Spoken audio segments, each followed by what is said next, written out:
everybody. Today we are going to discuss this chapter that is known as general equation of second degree.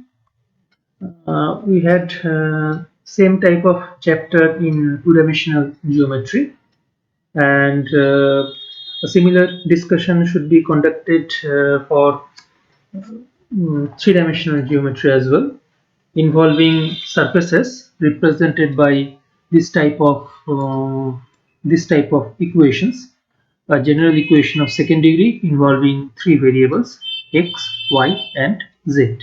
So these are the terms ax square plus by square plus cz square plus twice fyz plus twice gxz plus twice hxy.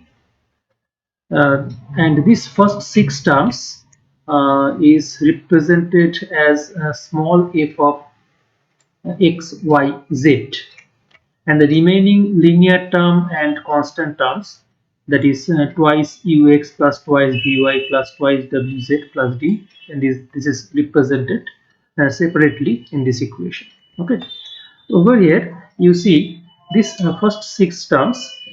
These first six terms are represented as this function f of x, y, z, and this first six terms f of x, y, z has the property that is called the homogeneity property, that in place of x,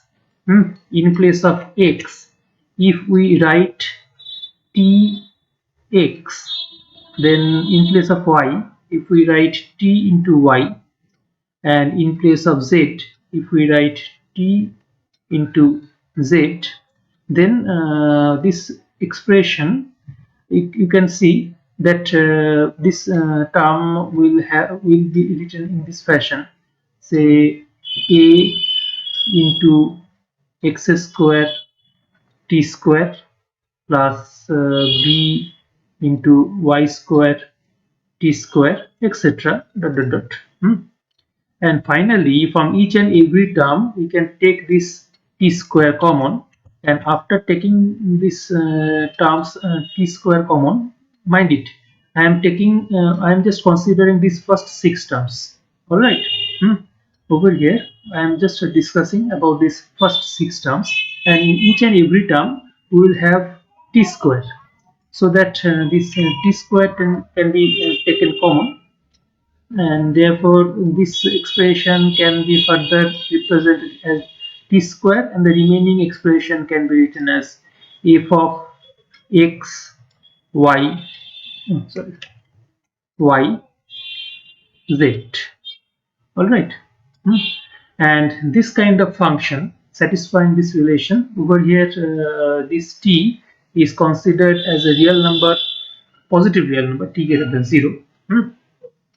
And if this type of relation is satisfied, that means f of this tx, ty, tz becomes is equal to t square f of xyz, then we call this expression as a homogeneous expression, or homogeneous function of x, y, and z of order 2, second order homogeneous expression. Okay, because of this 2 coming out of this expression, because of this 2, we call it that this f, this small f function, is a homogeneous function of degree 2 involving three variables x, y, and z. This is a function of three variables x, y, z. That's why we call it a homogeneous function of degree 2 involving three variables x, y, and z. So these first six terms are actually they produce a homogeneous function. That's why we have kept these first six terms separate, and this will help us in the further computational process. Okay. Now, first of all, you see this kind of over here in this chapter, we are going to study what are the possible surfaces represented by this type of equations. And in order to study this type of equations further, we are firstly going to show that whatever surface, it may be a parabola, it may be hyperbola, okay, it may be an ellipse, whatever surface it is. Whatever surface it is, if you consider a straight line, in that case the straight line will intersect the surface at most at 2 points. Maybe this is the point capital A and this is the point capital B. Alright, how to prove this result?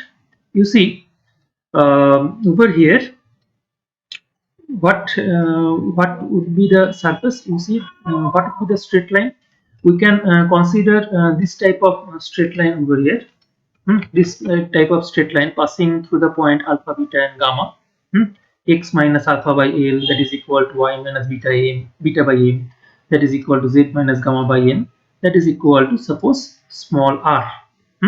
So what we are doing, we are actually considering a straight line passing through a particular point alpha, beta and gamma, and we are going to check whether the straight line whether cuts the three-dimensional surface into 2 points. Maybe let us call it capital A and let this point be capital B.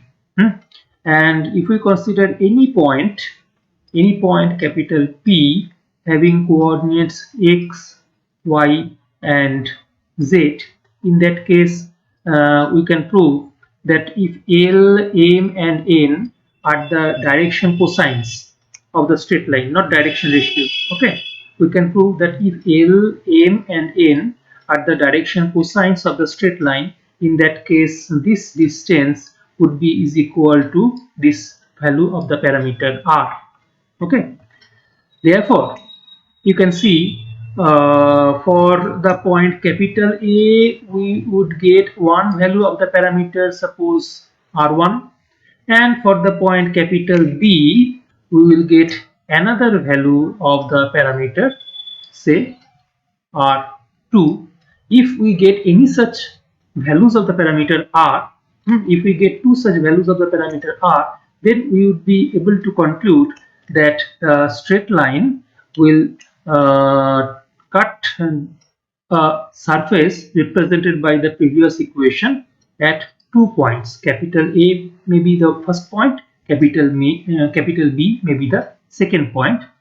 So we shall have to verify how many such values of small r can be obtained if we find the point of if we find this intersection of this straight line number 2 and the intersection of this surface 1.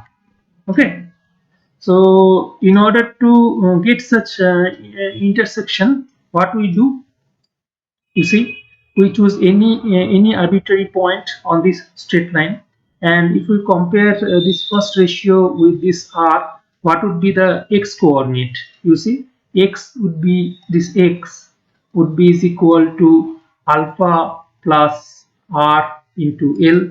Then second, comparing the second ratio with this r, what we get, y would be is equal to beta plus r into m, and similarly with the third ratio we get z is equal to how much, gamma plus r into n.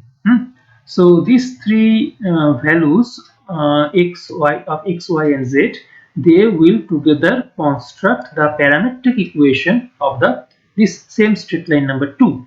Okay, this same straight line number 2, the parametric equation of this straight line number 2.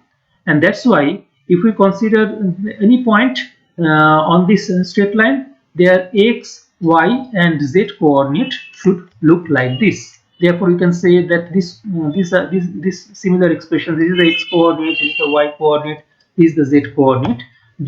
If we want to find out the point of intersection, then of course this type of expressions of x, y, z, they must be satisfied for this equation number 1.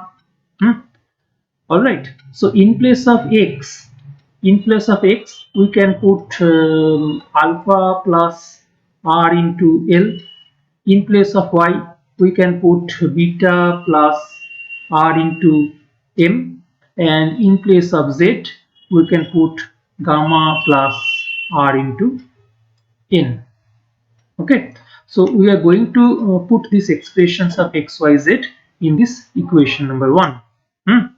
And once we put these expressions of xyz, this is the expression of x, this is the expression of y, and this is the expression of z. One can prove that the final, after manipulation, the final expression would look like this. Let me just show you the final expression. You see, what was capital F of xyz? Capital F of xyz was written in this fashion: small f of x, y, z plus twice ux plus twice vy plus twice wz plus d is equal to 0. This is the surface given by represented by equation number 1. And what was the straight line? X minus alpha by L, that is equal to y minus beta by m, that is equal to z minus gamma by n, and we took it as equal to r. So we got these expressions of x is equal to alpha plus n into r, comma y is equal to beta plus m into r, and z is equal to gamma plus n into r. So we call it either this relation or this relation, whatever you say, both are actually equivalent. So we collectively call it relation number 2. So if we apply this relation number 2 in this relation number 1, what we are going to get?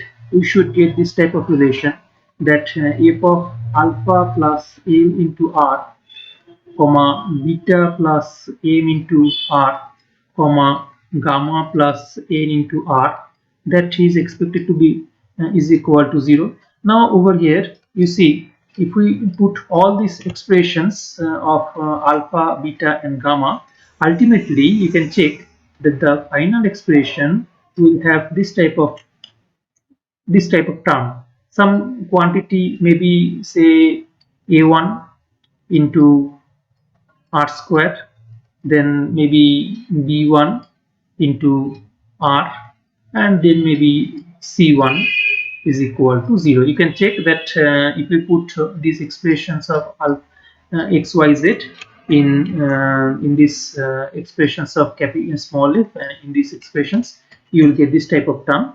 So ultimately when you solve this result, you will get two values of r. That means r is equal to r1 and r is equal to r2. So what I was discussing is that whenever you have a three-dimensional surface, and if you consider a straight line, this type of straight line passing through the point, passing through this type of point, say alpha, beta and gamma, in that case we will get two values of r.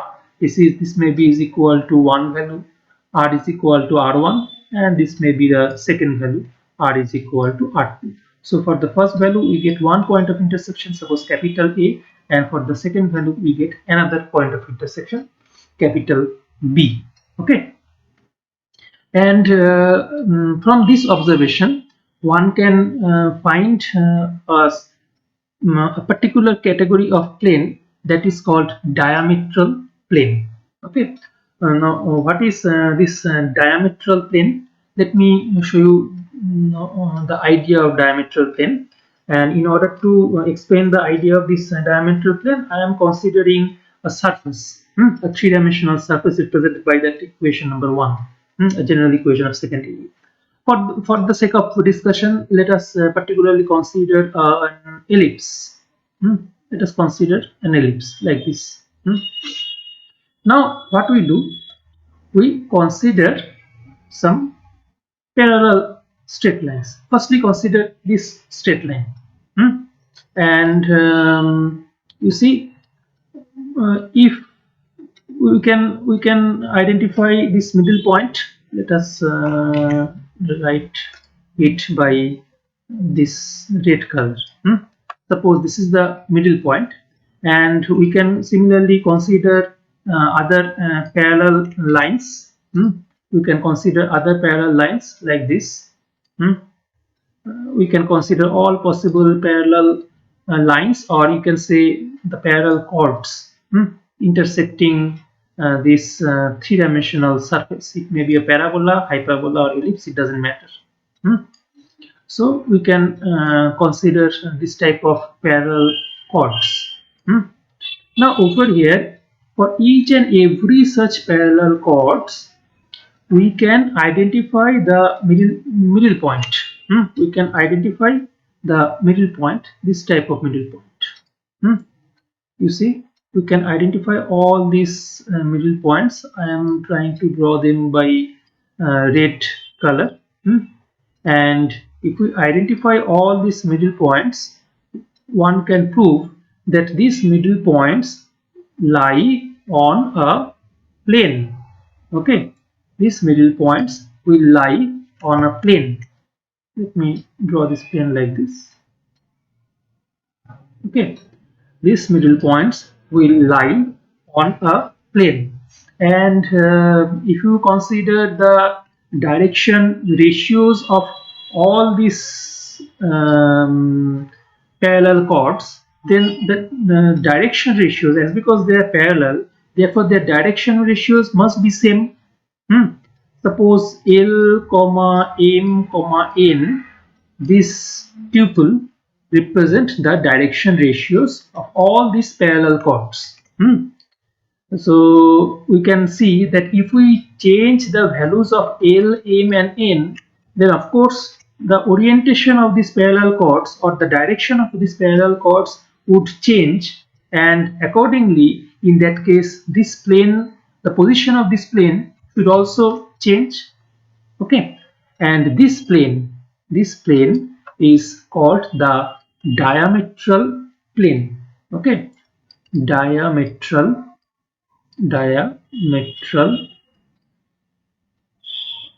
diametral plane corresponding to these directions L, M, N. This is exactly similar to the idea of diameter in case of two-dimensional geometry. You see, in case of two-dimensional geometry, if we had an ellipse, then what was the diameter? Diameter was actually a straight line passing through the center. Okay, in case of ellipse. Now, in case of ellipsoid or whatever surface you consider, particularly if you consider any kind of central conicoid, it can be proved that all the diametral planes are passing through the center of that central conicoid. All the diametral planes, provided that provided that conicoid is a central conicoid, it can be proved that all the diametral planes will pass through the center of a conicoid. Okay, so this is the definition of diametral plane. Now you can say that what is the angle between this type of chords and this diametral plane. In general, how to measure the angle? You see, you can consider a straight line like this. You can consider a straight line lying on this diametral plane. You can consider this type of straight line. You can consider a straight line lying on this type of on this diametral plane. And how to identify the angle? The angle between this diameter and the straight line, this angle theta, suppose. Okay, this must be the angle between these diameters and the plane. Okay, I am trying to explain it in this fashion. Suppose we have a straight line, this type of straight line. Suppose we have a straight line and we have a plane that intersects the straight line, this type of plane. Let me draw it in this fashion. Say, let me firstly draw a plane, okay, and suppose a straight line is intersecting and the lower portion of the straight line is drawn in this fashion. This is the lower portion of the straight line. Now this is the point of intersection, okay, and how to find out the angle in between the straight line and this plane. In that case, what we should do, we would generally consider a straight line lying entirely on this surface or on this plane in the end. This angle, this would be the angle theta in between this type of intersecting straight line and this type of plane, okay. So this is the basic idea of introducing this angle theta over here. So we will actually consider this type of straight lines on the plane, and we considered what is the angle. This is the angle. Suppose theta in between this chord and this plane. Now it is, although it is a bit difficult to imagine, or it would be difficult to draw in this two-dimensional plane, but you will have to imagine all this type of angles. So now if this angle theta is equal to 90 degree or pi by 2, in that case this corresponding diametral plane is called the principal plane, okay, principal plane. If this theta is equal to pi by 2, in that case the corresponding diametral plane is called the principal plane. And you see how to draw a principal plane. I am just trying to draw a principal plane for an ellipsoid, okay. In general, you see we have this type of ellipsoid, and maybe this is the center. Suppose these are the three coordinate axes, maybe this type of axis. Now you see, if we consider this plane, say this is our x-axis, this is y-axis, this is z-axis, then this xy plane,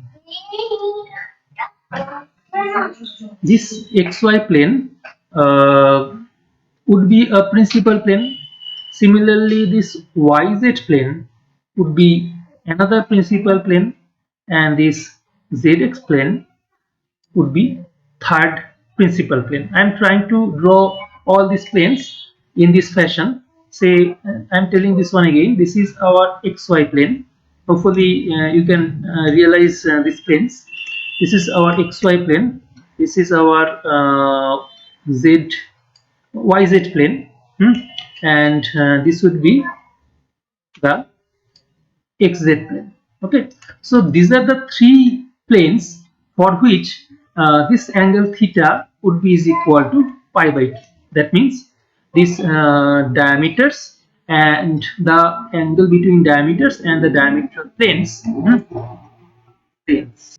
okay. This is the idea of principal plane. Whenever this angle theta is equal to pi by 2, then the corresponding diameter plane is called a principal plane. Now the question is that how may determine the equation of a principal plane, all right, and how can we determine the corresponding these values of L, M, N of a principal plane. So next we are going to discuss all these results. So this was the definition of principal plane, okay. Now you see how to determine the principal plane and the corresponding LMN. This corresponding LMN for the principal planes, these are called principal directions, okay. This corresponding element These are called the principal directions. Principal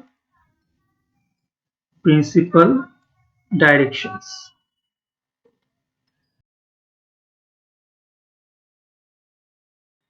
Okay, so let's move forward. What is the principal direction? How to determine the principal direction and how to determine the principal planes? Over here, what we are doing is that let's rather try to show this one by from your book. So these are the idea of principal plane and principal direction. And now you see, I told you that how to determine the principal plane and what would be the principal plane. I told you that if the diameter, this type of diameters are perpendicular, if this type of chords are perpendicular to a particular direction. So let me draw it in this fashion, perpendicular to this kind of plane. Suppose this is one plane and there is a chord which is perpendicular to this direction. In that case, this angle, this is a plane, it is a straight line on the diameter plane, and this is the angle. This angle must be is equal to pi by 2. And from this condition, one can determine this result. I'm not going to discuss all the detailed computational process because all the computational process are not required for your examination at least. So we get this result. This is the result that is obtained due to the fact that this angle is equal to pi by 2, and these three ratios can be taken to be is equal to lambda, and in that case comparing the first ratio with lambda we get this equation, then the second ratio with lambda we get this equation, and the third ratio with lambda we get this equation. Now you see, we actually have three quantities L, M and N, and these are all unknown quantities. We need to determine them. However, in order to determine these three L, M, N, we already have three results. And along with that we have one more unknown quantity, lambda. So once we can determine the value of lambda, we can put these values of lambda. In that case we shall have three equations with three unknown quantities L, M and N. Three linear equations and three linear unknown quantities L, M and N, provided the value of lambda is known. Okay, so firstly we shall try to determine the value of lambda. All right, anyway, so over here first of all let us eliminate the value of lambda, the values of L and N. If we eliminate this L, M and N, we will get a determinant, something like this. If you consider the coefficients, in that case this would be the determinant of the coefficient matrix. And in order to get non-zero values of element, one can prove that this determinant must be is equal to 0. All right, in order to get non-zero values of element out of this equation number 3, we must have this determinant, this determinant of the coefficient matrix must be is equal to 0. And once we expand this determinant, we will have a cubic equation involving this lambda. And if we try to expand it, or if we try to write it concisely, this equation, we will have this type of equation.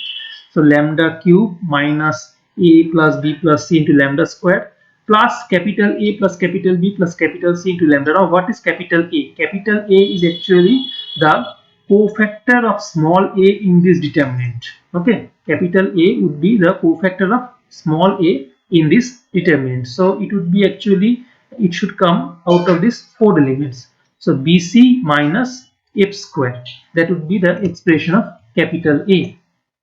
You see, this is the expression of capital A, BC minus F square. Similarly, we can have the expression of capital B. Capital B would be is equal to CA minus G square, and capital C is equal to AB minus H square. So in this way we determine the values of capital A, B and C, and if we solve them we will have three values of lambda. We will have 3 values of lambda, and this equation number 4, this is actually called the characteristic equation, and these values of lambda, these are called characteristic roots. Probably these are written over here. Yes, characteristic equation or discriminating cubic. This is the name of that equation, and its solutions are called characteristic root.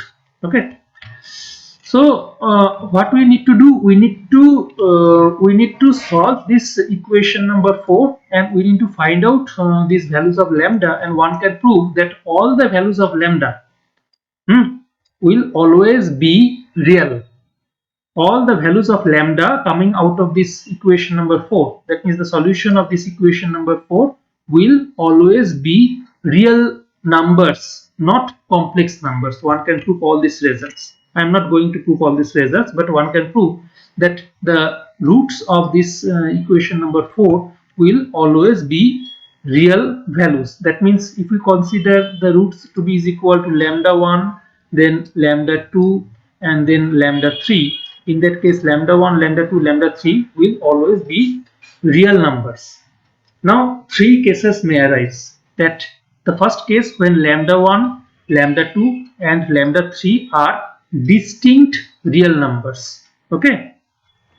The second case may be that one or two of this lambda 1 and lambda 2 or lambda 3, any two of this may be equal. That means we may have repeated roots.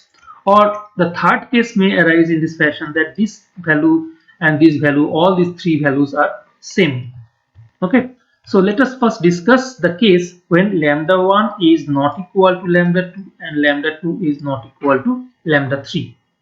All these 3 roots are distinct from each other. We firstly discuss this case. All these 3 roots are distinct from each other. Okay, and there are certain properties which says that these roots would be real. These are the properties that I told you over here, that it can be shown that the roots of the discriminating cubic are all real, and the corresponding principal directions are also reals, etc. And provide and one can also prove that if by chance it may so happen that one of this lambda becomes is equal to 0, so in that case we would not be able to find any principal plane corresponding to that 0 value, corresponding to that 0 value of lambda 1, lambda 2 or lambda 3, whatever it is 0, whenever it is 0.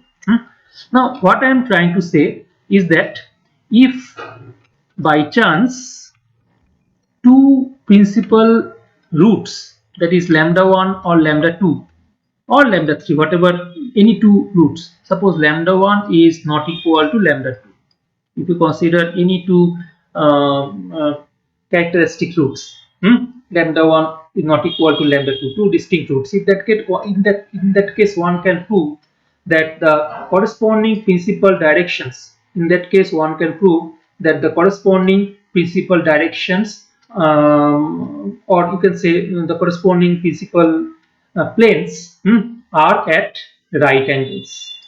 If lambda 1 and lambda 2 are different, in that case one can prove that the corresponding principal directions are at right angle to each other. That means if by chance lambda 1 is not equal to lambda 2 and lambda 2 is not equal to lambda 3, that means lambda 1, lambda 2 and lambda 3 are not equal, all these 3 are distinct, in that case one can prove that this may be the corresponding 3 principal planes mutually perpendicular to each other. This may be one plane, okay, this may be the second plane, and this may be the third plane. So all these 3 directions would be mutually perpendicular, or you can say that all these 3 planes are all these 3 principal planes are mutually perpendicular to each other. Okay, so these are the main 2 properties, and if by chance it may so happen that lambda 1 is equal to lambda 2, it may so happen that lambda 1 becomes is equal to lambda 2. In that case, of course, the corresponding the corresponding principal directions would also coincide with each other. In that case, they would not be unique. That means if suppose lambda 1 is equal to lambda 2, in that case the corresponding to lambda 1 and lambda 2, the principal planes must coincide with each other. All right. And if by chance all these lambda 1, lambda 2 and lambda 3 are equal, say suppose lambda 1 is equal to lambda 2 and that is equal to lambda 3. If all these lambda 1, lambda 2, lambda 3 are equal, in that case any direction, okay, any direction is a principal direction, and any three mutually perpendicular straight lines can be considered as the principal direction of the principal axis. For example, you see, you can consider a sphere like this. You can consider a sphere. Now, in this sphere, you can draw in. If you suppose this is the center, you can draw any three mutually perpendicular straight lines. Say these are the suppose these are the three mutually perpendicular straight lines. This angle is equal to 90 degree. This angle is equal to 90 degree, and this angle is also equal to 90 degree. In that case, all these three directions can, whatever be the orientation, it may be in this direction, even you can rotate their positions. Okay, so any three mutually perpendicular directions can be considered as the principal axis. All right, and in that case, of course, corresponding planes, this plane, etc., all these three planes would also be mutually perpendicular to each other. So this case arises when this lambda 1 is equal to lambda 2 and that is equal to lambda 3. Okay, so these are the three possible cases that should that may arise in our discussion. All right. So this is about the discussion of principal direction, and of course I forgot to tell you the proper definition of principal axis. Actually, if we have three mutually perpendicular principal planes, say this is one plane, then this is another plane, and this is the third plane. You see, this is the xy plane, suppose.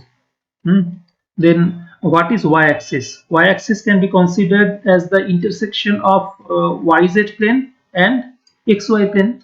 So this y-axis, this type of axis, this type of axis are actually called principal axis. So what is principal axis? Principal axis are actually the intersection of two principal planes. This is xy may be the principal plane and yz may be another principal plane. So y-axis, this y-axis can be considered as equal to the intersection of these principal planes. All right. So this is the idea of principal axis. So let's move to the next part that is particularly applied in case of central conicoid. The central conicoid, one can prove that in case of central conicoid, one can prove that all these principal planes are actually moving to the center of the central point. And this is one result that can be selected as a question in the examination. What does it say? It says that if the origin be the center of the conicoid, then the coefficient of the first degree term in the equation will be 0. What is this? Suppose I am trying to explain this one by considering an ellipsoid. Suppose this is an ellipsoid. Rather to draw it in this fashion. Suppose this is an ellipsoid. Okay. And this is the equation representing the ellipsoid. Now it says that if by chance this center of the ellipsoid lies on the origin, lies on the origin. Say this is x-axis, maybe this is y-axis, maybe these are the three axes. Suppose this is our x-axis, this is y-axis, maybe this is the z-axis.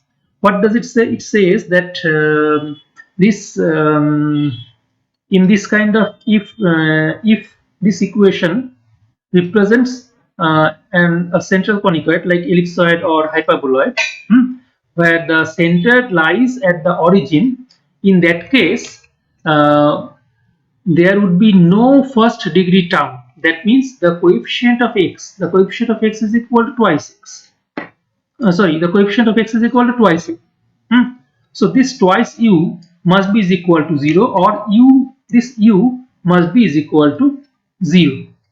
Similarly, there would not be any term involving y and involving z. Therefore, we should prove that this v should be is equal to 0 and this w should also be is equal to 0. We are going to prove this result. Okay, how to prove this result? You see, let me clear this picture like this. Now you see, if you consider any straight line, any straight line through the center, say this type of straight line through this center C, as because this is the center, therefore this point and this point, maybe this is the point capital A and this is the point capital B, both of these two points will be opposite with respect to, will be situated in opposite position with respect to this center C.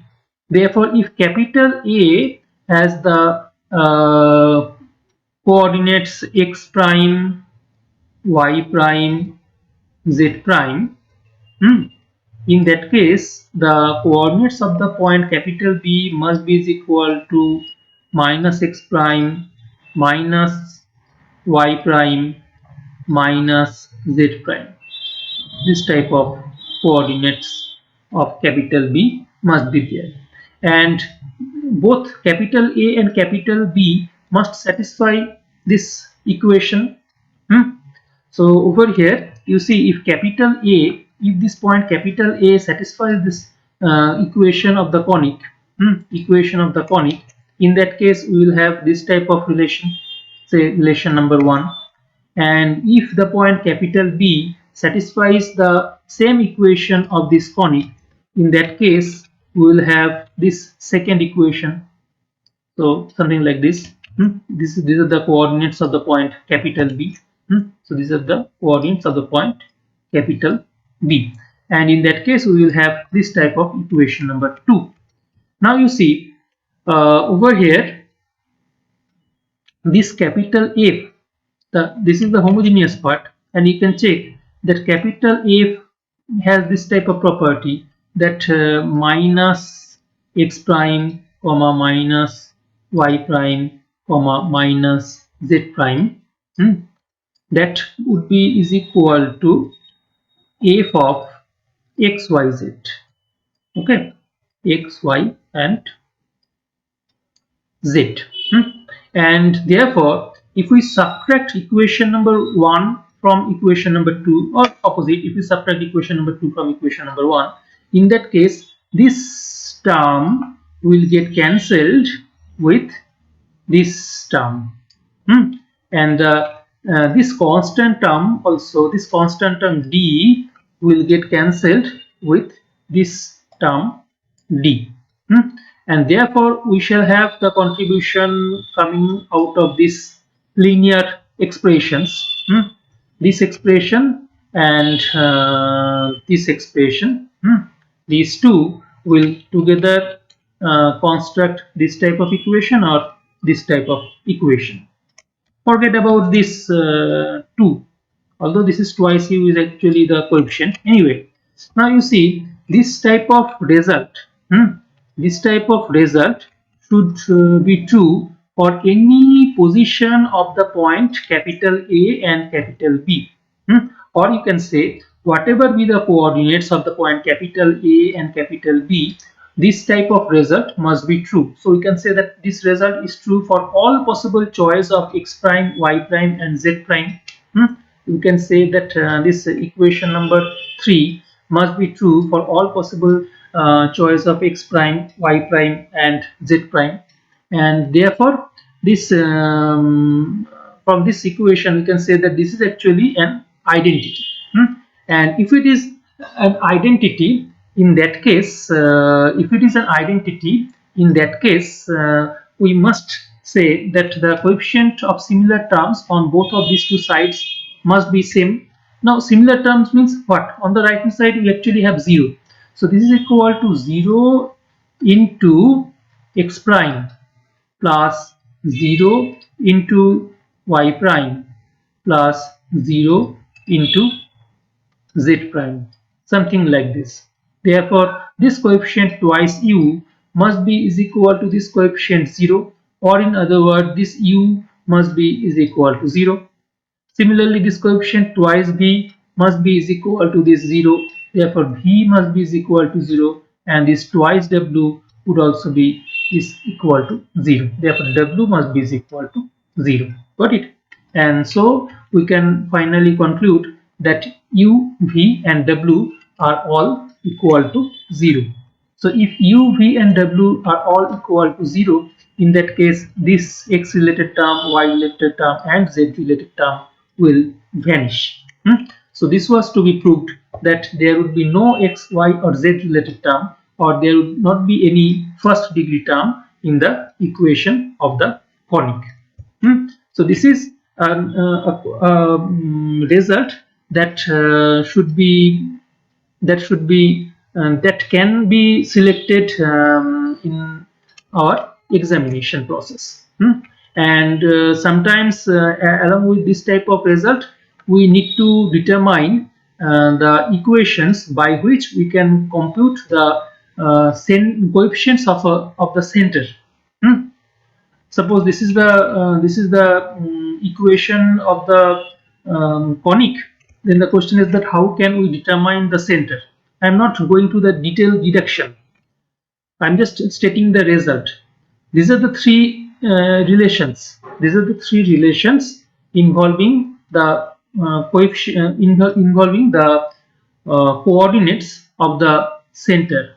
Is coordinates alpha, beta, and gamma. So if we solve these three equations, in that case we will be able to compute the values of alpha, beta, and gamma. Okay, if you solve these equations, you will be able to compute the equations of you will be able to compute the coefficients of alpha, beta, and gamma.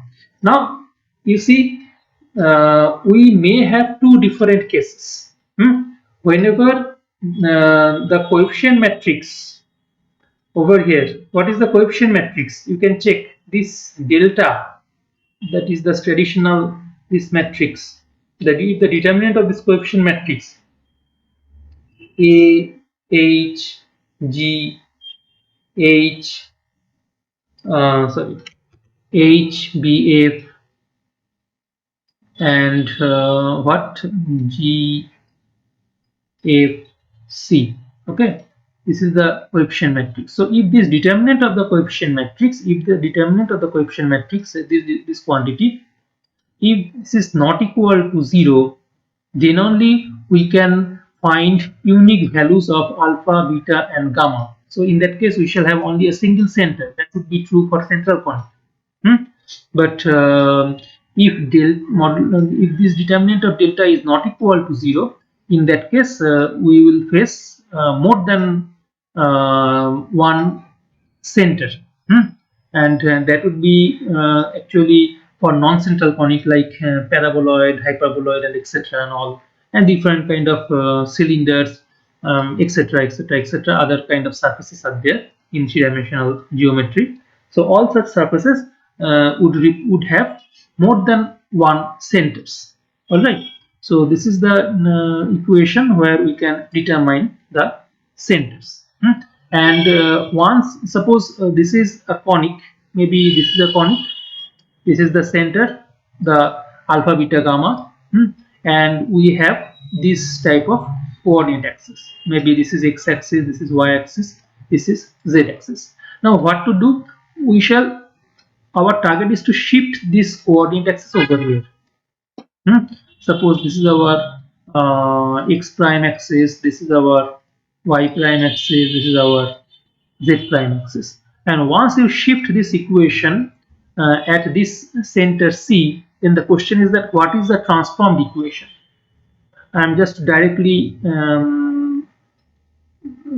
computing the final result over here, is that the transformed equation will be written in this fashion. Then this transformed equation will be written in this fashion: capital F of xyz plus d prime.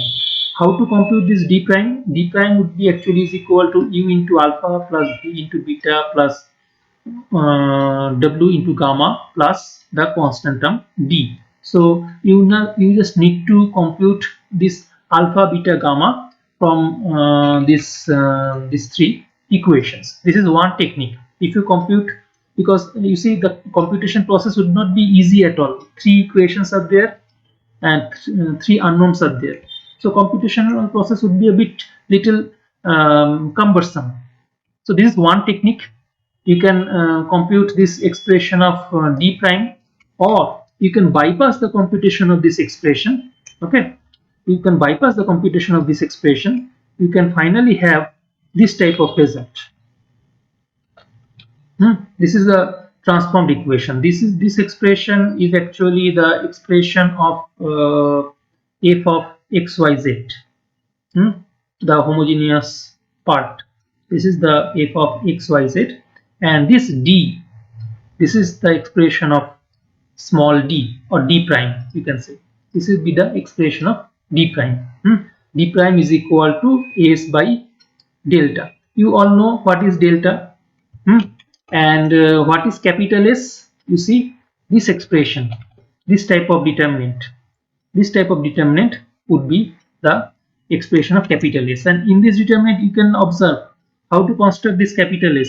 These three terms, 3 by 3, these first 3 by 3 elements, these are actually elements of delta.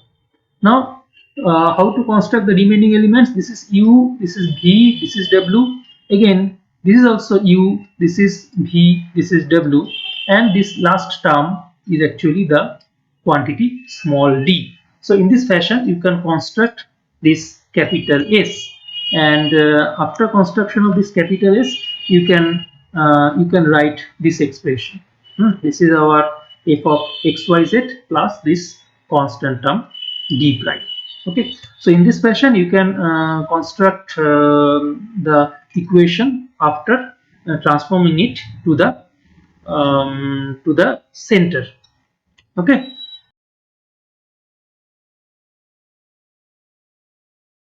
let's directly move to the example portion. You can consider this kind of examples. In this example, what to do? We need to find out the principal planes of the quadrant. Suppose this is the given equation, and in this given equation we can identify what is this is our a, this is our b, this is our c, etc. We can identify all the coefficients of a, b, all these coefficients a, b, c, f, g, h, u, v, w, and its constant quantity small d. So over here we compute this delta, and what we need to do, we need to compute the values of this lambda, this type of lambda. And how did we get these expressions of lambda? Let me show you this expression of lambda. I told you where is this expression?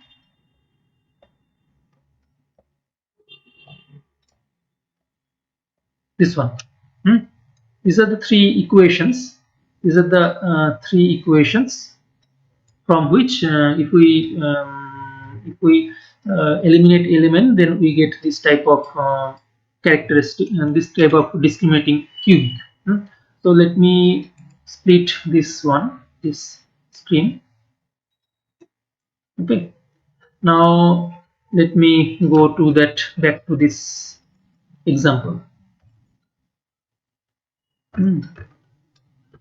Where is this example? This one. Okay. So this was the given. This was the given conicoid. We compute this quantity, this delta, this quantities capital A, capital B, capital C, because all these expressions are required in order to compute the discriminating cubic. So now this is the discriminating cubic, and we can directly write this type of expressions. In examination, you don't need to write this expression. You can directly write this expression. Hmm.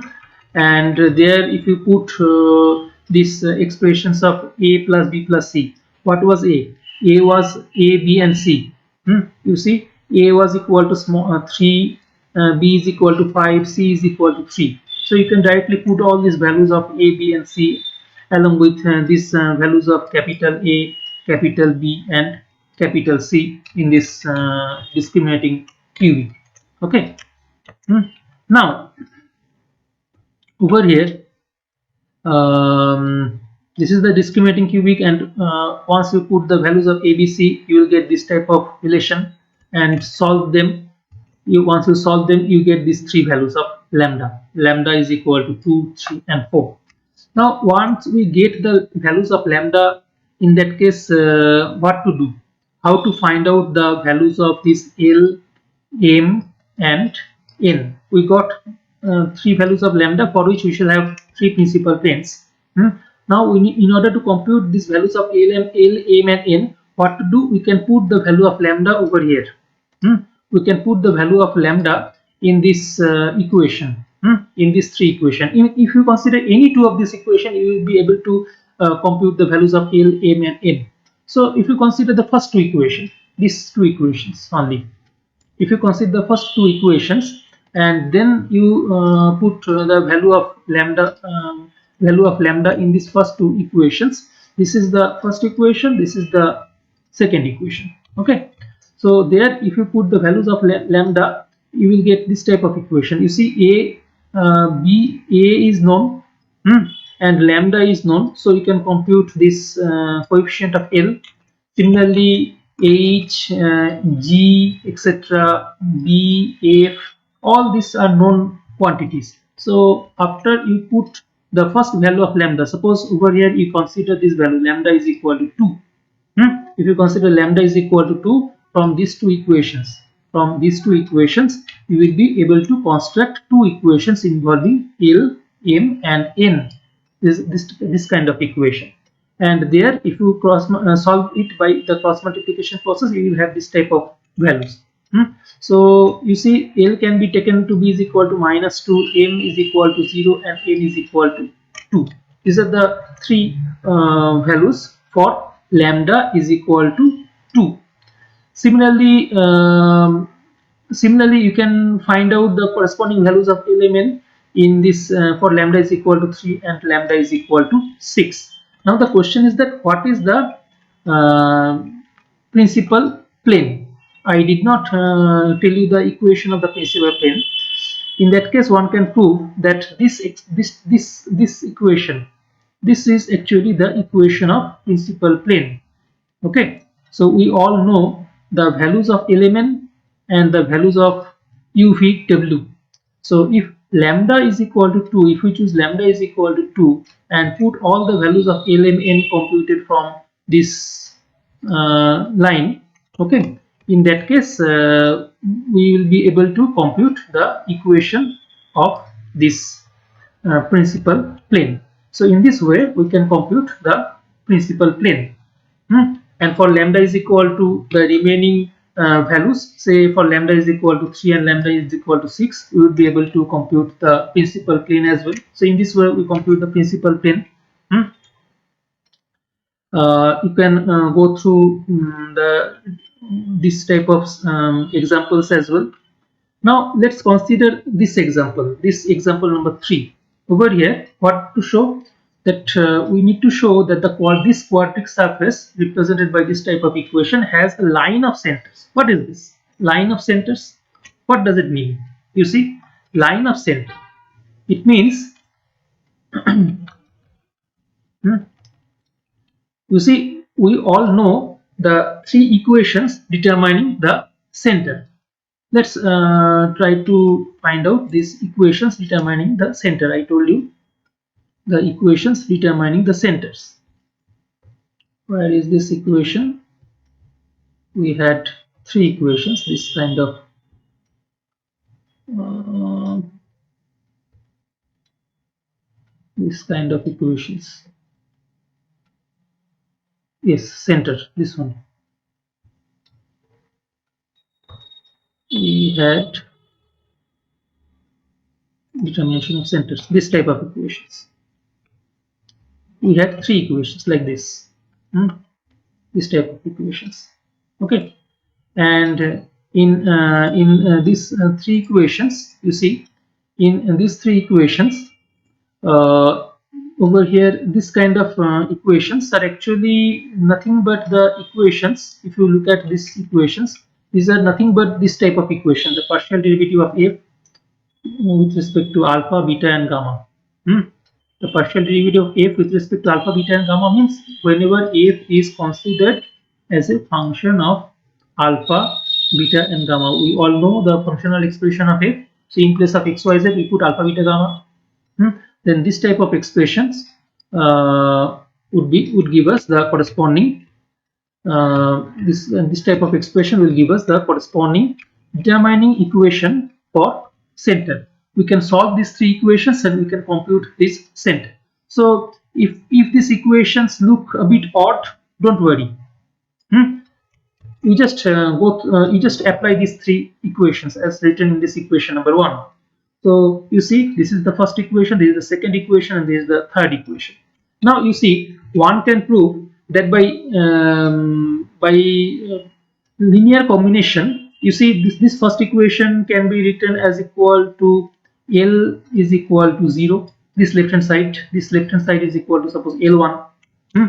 Then this left hand side can also be considered to be is equal to suppose L2 is equal to 0, and this third equation can be written as equal to L3 is equal to 0. Now it can be shown that if it is possible to solve these three equations provided L1, L2, L3 are independent of each other. But over here one can prove that L3 is actually the linear combination of L1 and L2. That means there are two constants, maybe C1 and C2, such that C1 L1 plus C2 L2 is equal to this L3. And in that case, it is not possible to find out a unique value of x, y, and z, unique values of x, y, and z satisfying these three equations. In fact, in that case, we will have more than one values of x, y, and z. And there it has been written that adding equation number 2 and equation number 3 and multiplying it by -1, we get this equation number 1. That means you just add these two and multiply them by -1. That means we can say that L1 would be is equal to minus L2 minus L3. So you see L3, this L3 that can be written as minus L1 minus L2. So over here this value C1 is equal to -1 and this C2 is equal to -1. So they are linearly dependent. Okay. Anyway, in that case, what to do? We actually put certain value of this. We just put certain definite value of maybe x or y or z. Let me show this one. You see, if we put x is equal to some constant, suppose k. In that case, what we have? You see, minus 18y minus 8z, that would be is equal to you see, minus 26 minus 26k. minus 26k. I am just putting x is equal to small k, and from this second equation you will have this type of relation, say minus 8, not minus 80, 20y minus twice z, that would be is equal to 18 plus 18k. So now what we have, if you put any value of k, suppose k is equal to 0, you would be able to solve these two equations. We have two unknown quantities, y and z, and two equations. So you can solve these two equations. You will get one value of y and z. Similarly, if you put k is equal to 1, you will get another value of y and z. So you will get infinite number of values of x, y, and z satisfying these equations. And you can check that if first two equations are satisfied, then the third equation will also be satisfied. So you will get infinite number of values of x, y, z satisfying these equations. And this, in this case, we will actually have a straight line of all these values. We can check that all these solutions will lie on a straight line. That's why each and every point is actually a center. That's why we call it the line of centers. Okay, and in the third case, over here the same type of problem is there, but over here this L1 is equal to 0, L2 is equal to 0, and L3 is equal to 0. These are actually eventually the same plane. This is not it does not happen always, but sometimes it may happen that we all get the same equation of a plane by this type of formula: L1 is equal to 0, L2 is equal to 0, and L3 is equal to 0. Then what we can say, effectively we have actually a single plane, and all the centers are lying on this plane. Got it? That's why we have a plane of centers. So this type of result happens.